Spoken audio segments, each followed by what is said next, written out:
freaking first cut. Golly.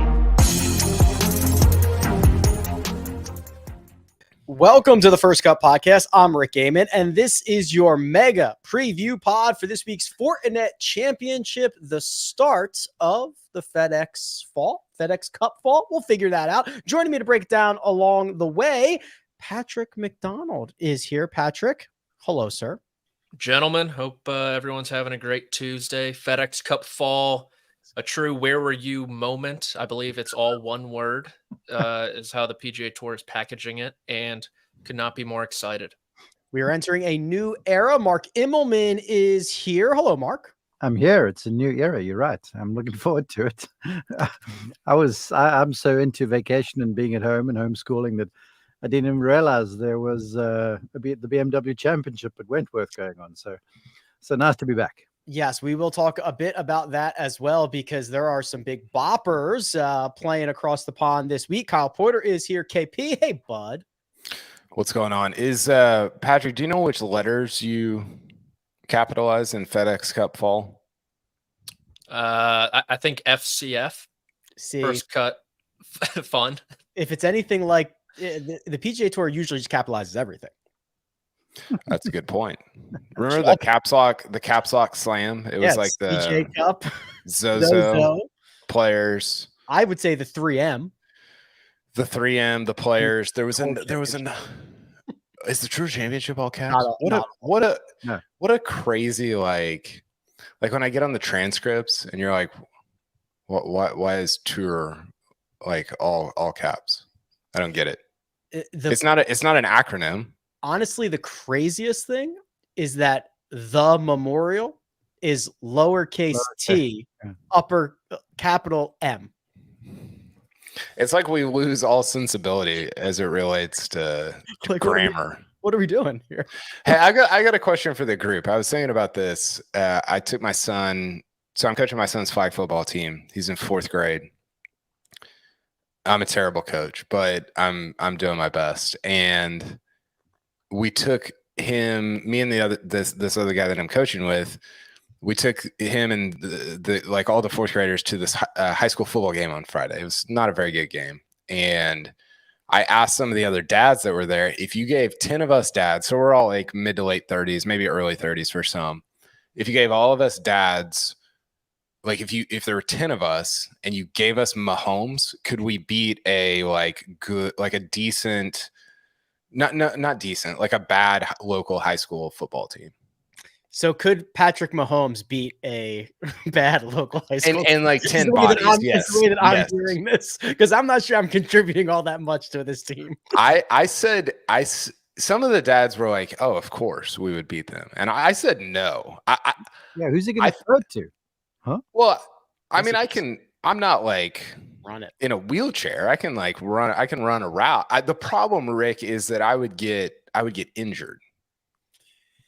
Yeah, and they're like even poorly coached high school football teams are coached in some way. Like I don't even know where or how to line up. If we put refs out there, I'm in big trouble. So I misunderstood you. You're talking about high school teams, high school kids playing with Mahomes, or high school kids' dads playing with Mahomes? The latter. Oh, so I misunderstood. I think you can take them, Kyle. You guys, yeah, I believe in you. I think it's whatever team Patrick Mahomes is on, because he will be not only the fastest but the biggest. Yeah, and so he can kind. I know you guys want to.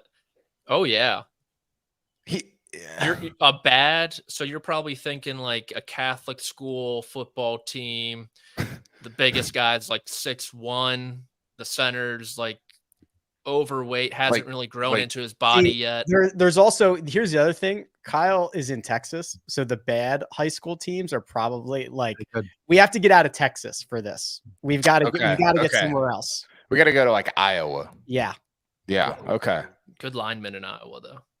Well, I'm out on Iowa football and Iowa State football. Iowa State I have this thing about Iowa State, like go win 10 games. They've never done it. Are they claiming that they? I mean, are they? No, they just. Stuff? I mean, well, they had this stretch where they're like, "Oh, we're like Big 12 runs through us," and it's like, "Yo, win 10 games." Well, I think it was win 9 games. I don't think they'd won 9. This is not about Iowa State. So you think whoever has Mahomes wins that game? Give me the Dads and Mahomes. Yeah. Okay. I think that's probably right. I think it's pretty close. I don't know if it. Yeah. I mean, what would the Dads do on like a kickoff return? Fair catch. Yeah. But you just run a few yards, catch it and go a few and fall over. So you just would run Mahomes and like he could just gain 12 yards every time, Patrick. He'd get tired, I guess, eventually. Yeah, so running clock in high school, probably. Have you seen Mahomes in person, Patrick? No. He was at the Masters one year, and I was standing next to him or sitting by him or something, and he is he's not that tall, but he is thick. Yeah. What's he like, 6'2" and thick? Yeah, he's maybe a little taller than me, but he's got the John Rahm ass. Like just he's just big.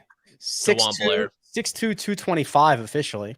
Yeah, I believe it. I would say maybe 235. He's big like dude. Trump.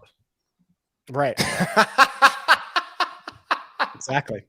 I think that's my cue. The new era has begun. The FedEx Cup Fall is on us. It is 7 events starting this week with the Fortinet Championship, ending at the RSM Classic, where there will be $56 million of prizes up for grabs. It will generally be those who finish outside the top 50 in the FedEx Cup standings, because those guys have already secured their spots. Obviously, that's not stopping Max Homa from going for a three-peat this week. And Patrick, it's really an opportunity for these guys to improve their status, gain entry into events starting in 2024. It's a little bit of a mini series, so to speak. Yeah, a preseason with some purpose, you could say, as well, where the bad teams, the games kind of count for them, but the good teams like a Max Homa, I mean, he's just trying to three-peat and make a little history this week. But there are only 6 players in the field that finished inside the top 50 of the FedEx Cup last year. Can you name all 6? Yes. Say that again. 6 players that finished in the top 50 of the FedEx Cup in 2022. So they made it to the BMW Championship. I got 2. Cam Davis. Putnam. Yep. Eric Cole. Yep. Brendan Todd. Mm-hmm. Cam Davis. Yep. I might have counted Cam Davis twice. Max Homa, did we say him? 5? How many do we have, Patrick? 1 more. Steven Yeager. So hit the gala. Mark, you are correct. Oh, Yeager didn't make the BMW Championship. No. He made it to Memphis, but I guess he didn't. Yeah, I guess he didn't. Yes, Seth missed the top 30 by 1. Remember, he made a run there at the BMW a bit late Sunday afternoon. Yeah, that is correct. Where is Yeager in the? I'll look it up. 50s, 55 or something like that. Yeah, he was sort of late 50s, maybe early, I think. He had a good year. He did. But wouldn't he have? Oh, is he not playing in this tournament? Wouldn't he have made it to the BMW if he was 50? No, 50. Top 50. Top 50. 70 made it to Memphis. Oh, gotcha. My bad. Sorry. What you're looking at on the screen right now is that, is this true? The FedEx Cup points from last year carry over into the FedEx Cup Fall. That's an accurate statement. Okay. Correct. That's the current top 10, and the top 10 get into the first 2 signature events next spring. That's right. So they're not even wiping this. So no. As of right now, Mackenzie Hughes leads the charge into the FedEx Cup Fall as number 1 in the rankings. Then Nick Hardy, Taylor Montgomery, Alex Smalley, Thomas Dietrich round out the top 5. And as Mark, you mentioned, a lot to play for, because if you can stay in this top 10, you get into the first 2 signature events, which will be Pebble Beach and Riviera next year. Correct. Yeah, a lot to play for. No. What about Sentry? Sentry's a signature event. Yeah, but you don't get into it. All right, forgive me. I think what's interesting about this, Rick, is I don't know which season the FedEx Cup Fall is part of, because you're pulling. It's such a weird thing. You're pulling FedEx Cup points from 2023, but you're playing for 2024, or you're trying to get status for 2024. It's a weird. Yeah.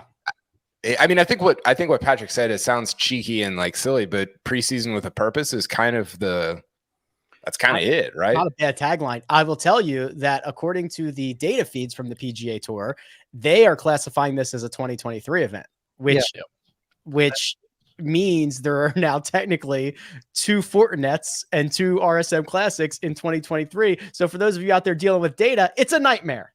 Well, along those lines, we had a Zoom with one of the tour officials when it was in Memphis about the fall and explaining how the whole thing was going to shake out. And there was the swing 5 and the 10 that advance and the top 10, whatever they're called.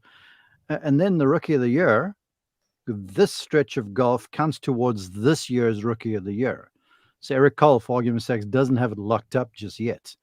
If one of the other rookies from this last year wins or something, then you could have a race for the rookie of the year title. Can you imagine, Rick? Can you imagine this in another sport? We're gonna host the NBA finals, but then after that, we're gonna play another 2 months, and you can still, I presume, have an MVP. Like, what if somebody wins all 7 fall events, or 8, or whatever it is? Or is that the player of the year? Well, it's kind of crazy because, especially in the case of the rookie of the year, because I was kind of thinking that, KP, like, there could be a guy who's the runaway rookie of the year who doesn't have to play in the fall, and then gets beat by somebody who played in the fall. What an idiotic sport. Why did we choose to cover this? It is what's going to be interesting is, so next year for this stretch, the fall stretch, it's going to be part of the 2024 season, right? Mm-hmm. So this is the only like really weird year where you have 2 Fortinets in the same season. Right. But it'll always be that kind of purgatorial middle ground between like, well, it's kind of last year, but it's also kind of next year. Yeah, it's really strange. It's basically where you lock up 125 for cards. Yeah. And where you allow the guys that weren't in the top 50 who guaranteed into the signature stuff and all the bigger events the chance to earn spots in signature events, etc. This is what this represents. Max Homa going for a 3-peat, Justin Thomas looking for form, and the entire European Ryder Cup team playing at the BMW PGA Championship. We're going to continue this conversation, but first we're going to take a quick break and hear a word from our partners. We don't get a try run, we only get one life. So enjoy the ride. Just live your life, one day at a time. Enjoy the ride.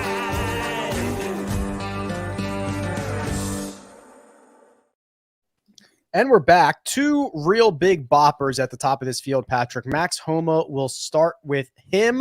Winner in 2021, winner in 2022, September 2022, season 2023, looking for 3 in a row in Napa. Yeah, the California kid, it would be win number 5 in the Golden State, I believe. And just to make the FedEx Cup Fall even more bizarre, I believe if he wins and say Mackenzie Hughes gets second or something, like, even if Homa wins, the 500 goes to like no one for FedEx Cup points. And like Hughes I'm pretty sure that's how it works. And Hughes will just get like the runner-up amount of FedEx Cup points. So because Homa doesn't need the points. Yeah, correct. the top 50 is frozen, right? Yes. Like you can't go up, or you can't do anything. No. Yeah, and the top 70, they're into full field events for next year, no matter what. They're just really playing for those signature events. Yeah, like the best JT could finish is 71st, where he currently is. Right. No, he could finish 51st. He could finish first. Oh, first, yeah. Like last year's set in stone. I'm confused. But 71 can earn. Okay, here we go. 71 and beyond can earn one of the 10 spots available, but they're also competing to finish in the top 125 of the standings. Yeah. Best you can do. Imagine like a normal golf fan trying to figure this out. I can barely figure it out. That's what I'm saying. I watch it every week. Well, I guess, again, I'm trying to think like a normal golf fan. And the truth about the normal golf fans is they are probably not watching much golf in the fall because it's football season. And they're thinking about the Masters already. And so they're looking at that sort of stuff. And if these guys go and earn their way into those events, then this is a moot point.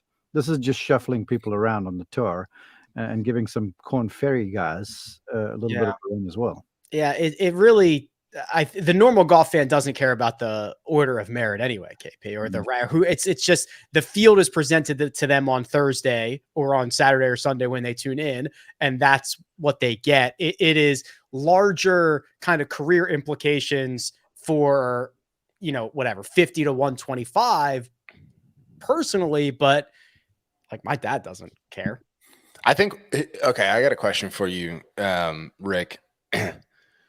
Do you think that from like a presentation, marketing, storytelling perspective, it's better like this? Or, and I'm not talking about the structure of the league, like which structure of the league is better, but just purely from a storytelling perspective. Is it better to tell this story or the previous one where the new season has already like started with this tournament? That's a good question. I mean, we joke about it all the time. That was just one of the season starts, right? The season starts at the Fortinet. The season starts in January. The season starts at Torrey. The season starts at the Masters, right? So I'm not sure that was a particularly compelling story to tell. I think this could be anytime you get a leaderboard that will shuffle and presumably a lot of the same guys playing all of the events. I think that could be more interesting and compelling. I think I agree. I think that's right.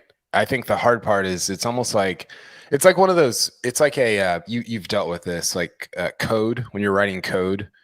And you've already written it a certain way and you don't want to erase everything. So you just try to manipulate it to like still work. Right. If you were starting a brand new golf league, like let's just pretend like there no golf leagues existed and you were starting a new one, you would never in a million years build it like this.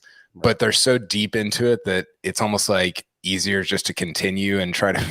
I already wrote all those FedEx Cup points calculations. Yes, I already wrote all that. So and so I think like is it like the best outcome, best option? Of course not. But I think in terms of like what's already been constructed, I actually think this is probably preferable to what they had before. I think it was kind of the only way. And you used a good term, Rick, where you said purgatory, because you're just kind of bridging the two seasons right now. And you've got to sort the whole thing out. Now, as far as storytelling goes, I'm fortunate to be on the crew that calls the Wyndham Championship. And a year in and year out, 125 used to be a story then, and it was always a compelling thing because you'd have some guy on the last hole that had a putt to secure his playing privileges. This year you had JT nearly pitched the thing in to make it into the playoffs. So when you have that finality of the season, I think it brings some intrigue. The only thing that we're not going to have in this little stretch of golf here, 7 events, is a whole bunch of the blue chip folks. So you want to see them play, you got to watch the Ryder Cup. But otherwise, it's going to be folks trying to earn their keep and earn their positions in next year's schedule. So sort of almost in-house golf, if you will. One of the blue chippers who will tee it up this week and will tee it up at the Ryder Cup, Patrick, of course, Justin Thomas. He has been under the microscope for the last couple of months. That is not going to stop anytime soon. I'm not sure. I mean, the only result that gets no emotion is if he finishes like T11. If he wins, we will freak out. If he misses the cut, we will freak out. There will be just this unreal microscope on JT this week, and of course in Rome. I think people are so deep in their Justin Thomas takes where the majority of them, I would argue, don't want him on the team. Where if it's anything other than a win, it'll be, oh, he finished T4 in this field, in this Corn Ferry. He couldn't even beat Steven Yeager. Exact. It'll be like that on the internet. I guarantee you at least one or two people will be like, okay, Justin Thomas should have done that in the first place. But like you said there, Rick, on the flip side, if he misses a cut, it's just going to be, oh God, a bloodbath, an absolute bloodbath on the internet. But I will say, go ahead. There's going to be European fans with pool noodles at the Ryder Cup, like 100%. It'll be like Happy Gilmore out there. And to JT's credit, it looks like he was working with Steve Stricker on the putting green there in Rome. He wants to take ownership of his own swing. I know Mike Thomas came out to Golf Digest, said it was a bunch of baloney, even though the report never said he was fired or anything like that. So trouble in paradise, perhaps. I'm not too sure. But yeah, Justin Thomas, all eyes will be on him. He's one of two marquee players in this field with Max Homa. Homa's obviously playing better. I think the gap between Homa and the rest of the field is pretty substantial. And that leaves JT, and who knows? He's had some good success here in the past, but the form isn't there. He hasn't played competitive golf in over a month. So I think there are a lot of possibilities on the table for him. Rick, the JT takes have just jumped the shark, right? Like there's no possible way to square up the micro with the macro, because the micro is so small that it's not a significant enough sample size to really mean anything, but we're going to make it mean something like way beyond what it actually means. That's what makes it so compelling, because it's a perfect storm of no one wins, no one loses, or everyone wins, everyone loses, and it just becomes this fuel to the fire. Well, Patrick, did you go ahead, Mark? No, I was about to say, if nothing else, it adds a little allure to Fortinet, because you can have not maybe the drive-by, but certainly the casual fans are going to be might not watching every afternoon, but they'll be paying attention to the box score and such to see where Justin Thomas is. And that's not a bad deal. So, yeah, I mean, look, it's ludicrous. It is what it is right now. JT's got to play, but really it only matters in a couple, 3 weeks' time in Rome. Whatever he does now is immaterial to me. Patrick, did you see the Rory quote on Subpar today? I saw your tweet, yeah. Just talking about how, like, well, I'll just read it. Or maybe Josh has it. He said, I felt the conversation around JT on the Ryder Cup team was completely unjustified because, in my opinion, being a European and knowing that I have to face some of these guys, there's other guys on that team that I would rather face than JT, which I feel like sort of sums up like why he's on the team and what, like Mark said, like what happens with the Fortinet is not it. People will tie the two together and they're not there. It is irrelevant. It doesn't even really matter. Yeah. In 3 weeks' time, it's a completely different sport. What's happening there in Rome? It's all about really feel and guts, and JT's proven. I know Kyle, yourself, and I have been kind of on the train here. Where, I mean, let's pray to God he wins or something this week, so we get a little relief from the Moronk truthers and everyone else out there. But the Moronk truthers can pound all the sand in the world. If you go down a list and you're a player on Europe and you're like, okay, I got matched up against Lucas Glover, you probably let out a little bit of a sigh of relief. No disrespect to Lucas Glover. He had a great finish to his year. Fantastic golfer, major champion, great guy from what I've heard. But Justin Thomas, it's different. You know, it's like, even though the Ravens might stink when the Steelers play them, you got to get up for it. You still got to bring your A game because, you know, JT, he is capable of anything and everything. And that is very scary in that type of setting. Yeah. And to that, I must add, because I've been close to some of these team competitions, not the Ryder Cup, obviously, but the President's Cup. And when you say breathing sighs of relief, when you see like lineups and matchups and stuff, the truth really is that there's not much breathing sighs of relief because the pressure is so intensified inside of the group. And so, look, JT does cut a pretty big figure, but I will guarantee you this. First match that he sees Friday morning, he's going to be out there. The first 3-footer, you're going to see Justin Thomas putting 2 and 3 footers all day long. Mark my words, it's coming. He's a daunting prospect, but they're going to try and work him, and the fans are going to get after him there too. I cannot wait to see what those fans have in store for Justin Thomas on the first tee. I'm very excited for that. I am too. That's going to be awesome. Okay, I'd love to see like what the song's going to be, because they always make up a song for everybody, like 2 Molinaris, and they've got these brilliant songs. I'm keen to see what they come up for JT. Well, the 2 Americans, Max Homa, Justin Thomas, teeing it up at the Fortinet. Count them, 1 through 12. Playing at the BMW PGA Championship on the European side, a premier event on the DP World Tour. And KP, that's going to be the way that these guys play their way in, all 12 of them. Yeah, it's kind of a low key, really good stretch for the European deep, whatever we're calling it, DP World Tour. Shane Lowry talked about this last week at the Irish Open. He's like, listen, this is kind of like a major to me, the Irish Open.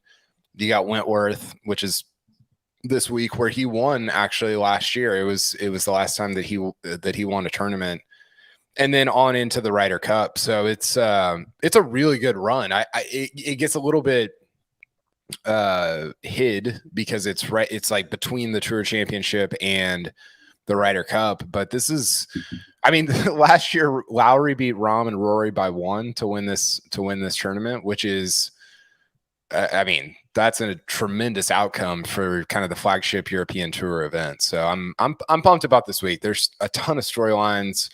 How's Ludwig going to respond? Is Bobby McIntyre like?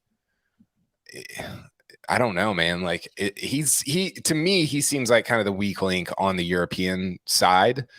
But that having been said, he also seems like he rises to the occasion. So. I don't know. There's just a lot of different storylines going into Wentworth. How many guys is Meronk going to beat? How many team members? Yeah. Okay. So could you imagine if Meronk wins the BMW PGA Championship, JT misses the cut in Napa, and we are just full on like ripping our hair out? I'll give my Twitter account to Mark. I will not want to be around for that. The Eastern Europeans can rest easy. Djokovic got 24. Okay, let's have Meronk. Patrick, can you imagine waking up and be like, "I'm going to defend the honor of Adrian Meronk on the internet today"? Yeah, that was the most surprising part of the 2023 season, in my opinion, was people surfaced in Adrian Meronk's corner. But I do think it's an extremely heady play by Luke Donald to have all these guys play in this event. They go to Rome, practice at Marquez Simone together, take a flight together. They're getting a lot of time, bonding, building that team locker room already. And now they all play together here at Wentworth. And a little nugget about last year, it's when the Queen passed away. Only 54 holes, only 3 rounds. They canceled one of the rounds. So who knows if Shane Lowry holds on with Rory and Rahm with 18 holes to play. So Wentworth has had a way of just identifying great champions and great finishes with that par 5 at the end. You think Billy Horschel, Hatton during the COVID year, Molinari's won here, Willett's won here as well. So it is, like KP said, a great stretch of golf for the DP World Tour. The Irish Open was great last week, and this should follow suit. I want to follow along your lead there, and I'm going to date myself. I'm the old guy in the group, but this event used to be the Volvo Championship. And before then, they hosted what was the Sony World Match Play, which was 36-hole match play games with basically the top 8 guys that played in this thing. And it's always been a fantastic golf course. And I feel like, there've been some cool upgrades to the finishing holes, certainly. But it's just a wonderful spot in Surrey. It just reeks of golf. And it's the complete test. You've got to play well there. And that's why you see the folks that you do winning around the place from way back in the day to now. So it's good golf watching, that's for certain. All right, gents. Well, listen, we've got some of the BMW PGA Championship.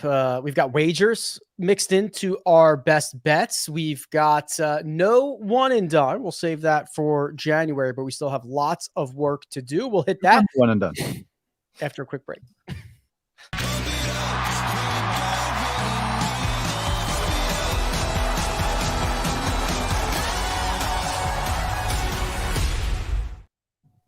And we're back. Mark, we couldn't start the one and done for this event because last year's is still under review and under protest, I think. Funny story. I'm sitting on the couch last night. My wife, Tracy, and I are watching television.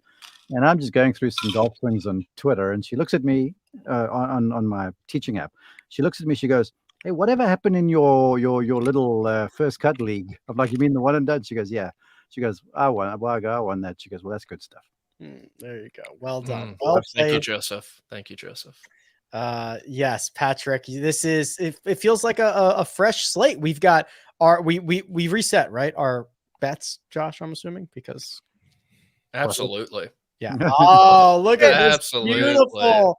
Oh, how beautiful. A clean slate. Oh, I absolutely love to see it. Well, if you're new, here's how it works. Josh gives us $100. We take it anywhere we want and we find a matchup, which we put 50 on, a finishing position, which we put 30 on, 10 each on 2 separate outrights. We put it into a grid and we track it all year long. Let's see that grid, Josh. Thank you very much. You'll notice a mix of Fortinet and BMW PGA Championship wagers. Let's start on the matchup side of things. And Patrick, please lead us off. Yeah, I mean, it's like a brand new year. I know the PGA Tour doesn't recognize it as a new season, but no one and done. I can only focus on betting. We're not fighting a two-front war. All the focus is here. Chez Reavie, the king of wine country, many are calling him, -120 over Webb Simpson. Webb's kind of just been bleh outside the Wyndham Championship, but Webb finishes inside the top 10 at the Wyndham Championship every year. So give me Chez, whose iron play has been red hot, and he loves this golf course at -120. I'd love to know who's calling him that.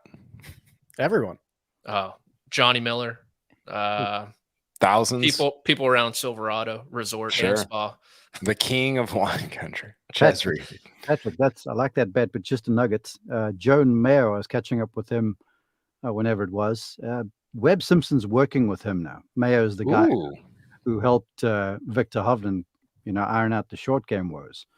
And the word on the street is his club head speed is way up and carrying it north of 300 yards off the tee. So look for a rejuvenated Webb Simpson here in the new season. That's a tasty little morsel. Yeah. Good nugget. Webb carrying it 300. That's north. Did you realize 300. Did you realize Webb got up to like 6 in the world in 2020, 2021, maybe 2020 or 2021. 2020, I think he won. That was the year he won twice, right? Phoenix. Yeah. Do you remember the Ryder Cup at Glen Eagles? First day, it's alternate shot, I think it was. He's on the first hole there, and he's got 3 and he skies the thing. It's completely underneath the ball. The ball traveled 100 yards at best off the tee. I asked him about it. He goes, "I've never been that nervous in my life," and that was after the U.S. Open win.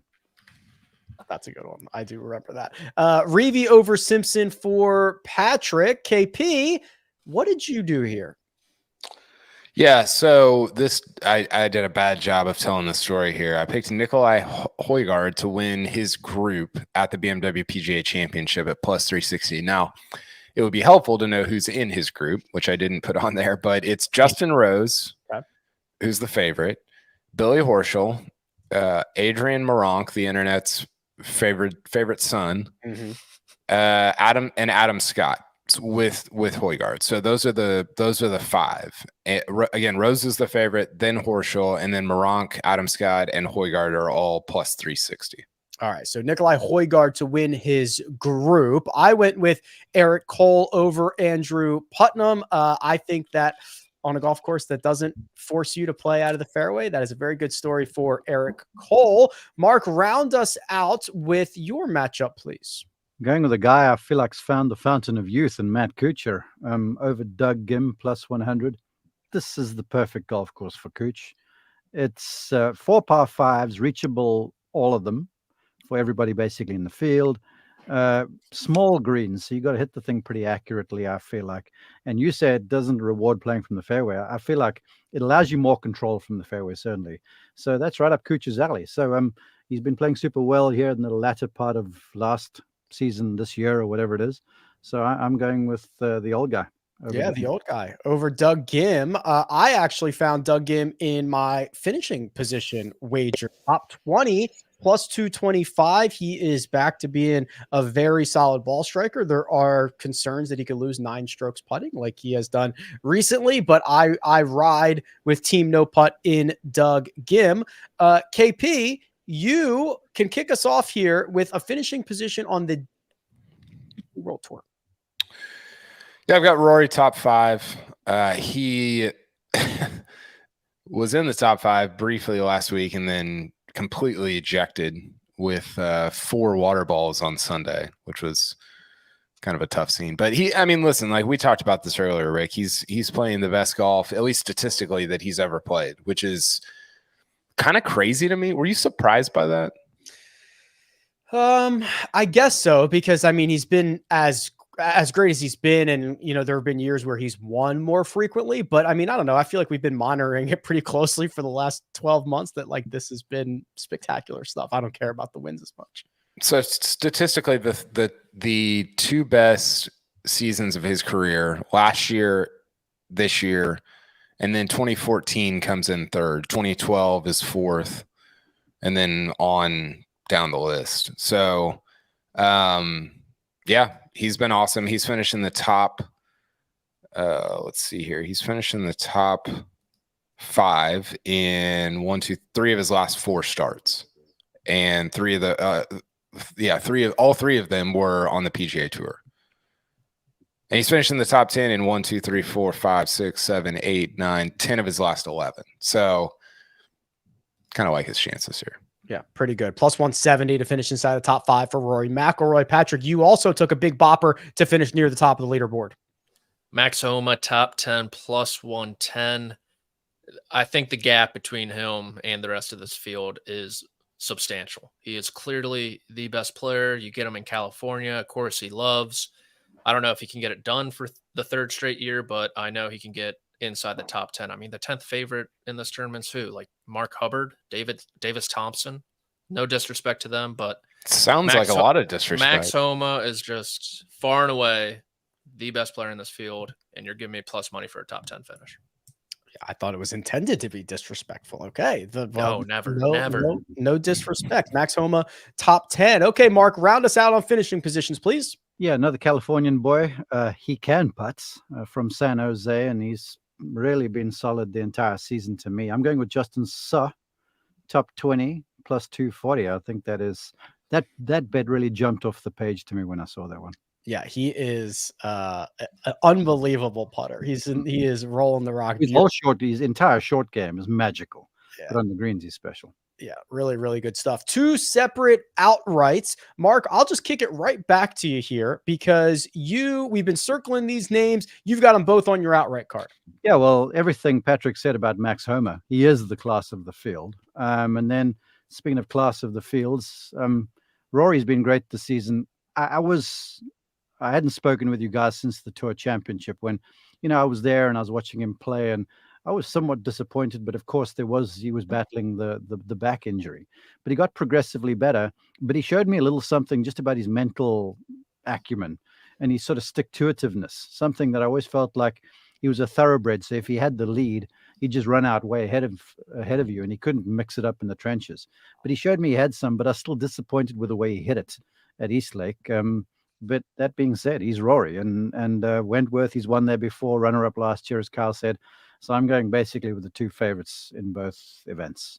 1 here, 1 there. Same for me. 1 here, Cam Davis. 1 there, Billy Horschel, 20-1 and 40-1. Billy Ho, I don't trust him, but I think he's starting to find it a little bit. And obviously this one has a special place in his heart. He won it a couple of years ago. And then Cam Davis, a lot of statistical similarities between this golf course and Detroit Golf Club. Cam Davis certainly has a lot of success around the Rocket Mortgage. KP, both of your wagers are over there. They are. I just went straight BMW PGA. That's where my focus is this week.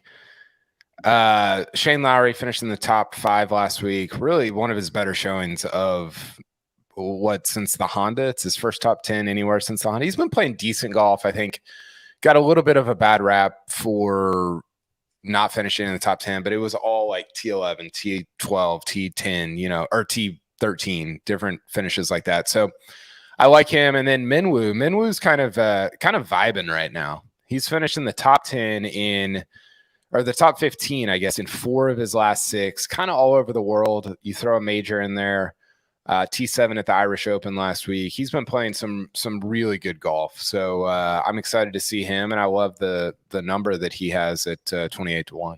Minwoo is a guy that we should have included on players to watch in 2024. I picked him to win the Open next year on our early picks. Yeah. He's starting to figure it out. He's so good. He's so good. Yeah. He needs to figure driver out. But if we can find a course, like he might win Marion by like 8 in 2030, where if you don't have to hit driver. What's wrong with his driver? It just gets like at the Players this year is so crooked. Yeah, but the Players is a different. You can't grade a guy's driver on the Players Championship. I think we just got to. I asked because when I've watched him drive the thing, I mean, I take deep breaths. Seriously.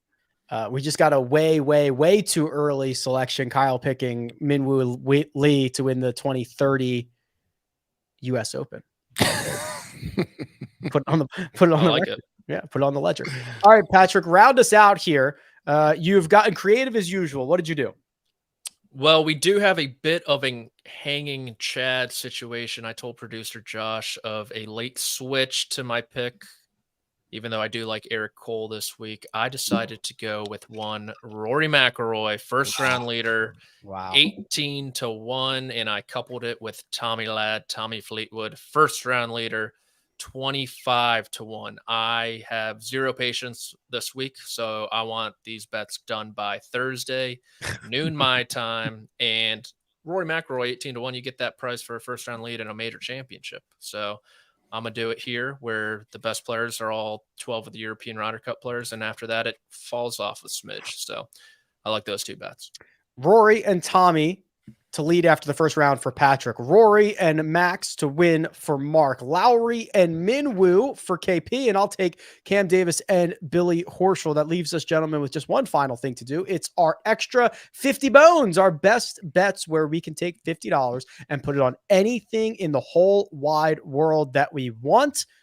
Mark, please tell the people where you fired. Yeah, I've gone way down the list here for top 20 and Ryan Moore, but I've little backstory. I have a whole lot of respect for Troy Denton. He used to be a good player back in his day, but he's a tremendous golf instructor, lives there in Dallas, in the Dallas Metroplex, I should say.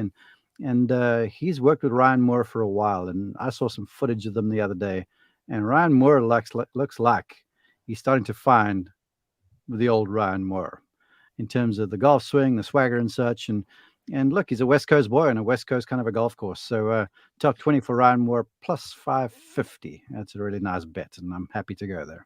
Yeah, almost the same odds as Max Homa to win. To win, exactly. Yeah, Ryan Moore to finish inside the top 20. I took Dylan Wu, top 40 at -110. He's like the 4th best player in this field over the last 75 rounds. I mean, he's just been very, very good. A lot of finishes between like 18th and 28th. Any one of those will do just fine for me this week. KP, let him cook. You're going back to him.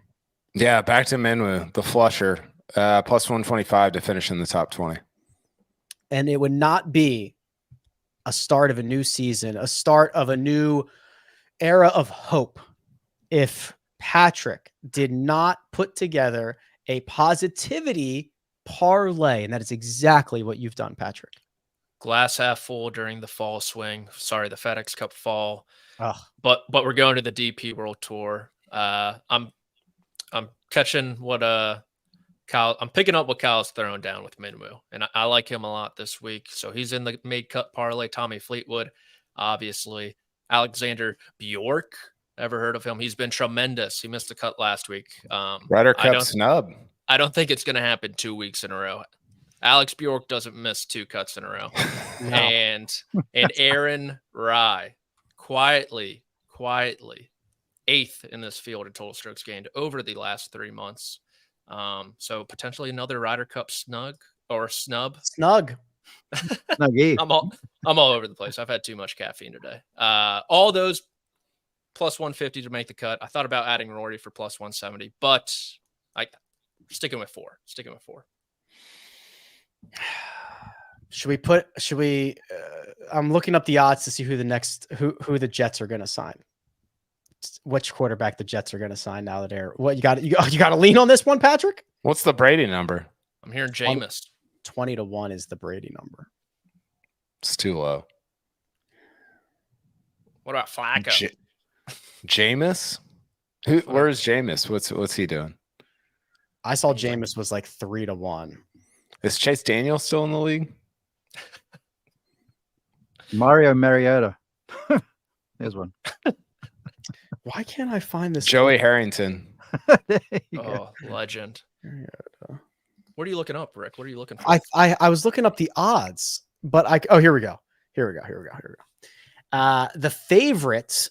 So I'm seeing Jameis and Nick Foles at like 3-1. Colt McCoy 4-1. Taysom Hill, Davis Mills, Carson Wentz. Do not recommend. Cooper Rush, Taylor Heineke, Teddy Bridgewater, Tom Brady's. Do you recommend any of these people? No. Nick Foles, I guess. No, I don't. They're cooked, man. Joe Musso knows. Yeah, Joe's going to be awful. I agree. Joe's our resident mensider and insider. How can you not trust that headshot there? That's what I always say. Nick Foles, new Jet quarterback. Headline. Shouldn't he be able to? You should be able, like the Jets should be able to go sign Caleb Williams right now. Wow. Like he might not even come out. Yeah, I saw that. What company cannot? Like, it's such a weird thing to me that billion-dollar companies are not able to just offer people jobs. I think it's crazy that they just tell employers where they're going to work. Hey, you're going to Buffalo. Employees. Pack your bags. Yeah, sorry, employees. Yeah. Pack your bags. That's what I'm saying. It's really bizarre, right?